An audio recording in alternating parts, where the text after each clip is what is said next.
welcome back to Josh Does Math. In this video we're going to be looking at the continuity of a function. And as you can see, our function is given right here. It's x over x squared minus 1. So I'm looking for the discontinuity of this function. So first of all, I'm just going to try to figure out the points where this function is not defined. In other words, where this function doesn't give me a value. And you can see we have a numerator over a denominator.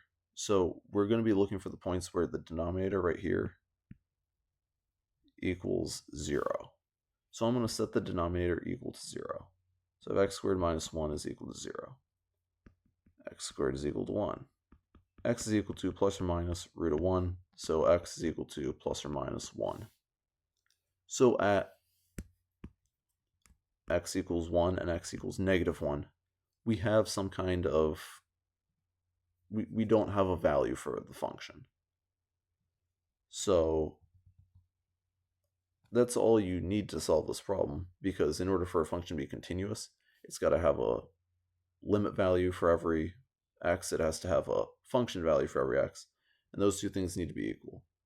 And already we just showed that these are the 2 points where you have 0 in the denominator. And whether you have 0 over 0 or some number over 0, it's still a discontinuity. A different type maybe. This is a hole in the graph, and this is going to be an asymptote. But there's still discontinuities. And we could maybe see what kind of discontinuity we have here for fun, but so far, with this problem's done, find the points of discontinuity, it's going to be at x is equal to plus or minus 1. But we'll keep going and we'll figure out what kind of discontinuity this is. So I just plug in, let's say x equals 1. I get 1 over 1 minus 1, so that's 1 over 0. So that's going to be an asymptote. Now if I plug in negative 1, I get negative 1 over negative 1 squared is just 1 minus 1. I get negative 1 over 0. And that's just another asymptote. So there's going to be 2 asymptotes here.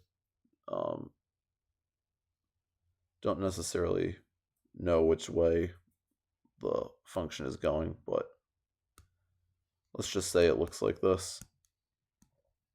The important thing is that this function is not continuous at x equals negative 1 or 1, and that it is discontinuous because there is some kind of vertical asymptote here. Thanks for watching.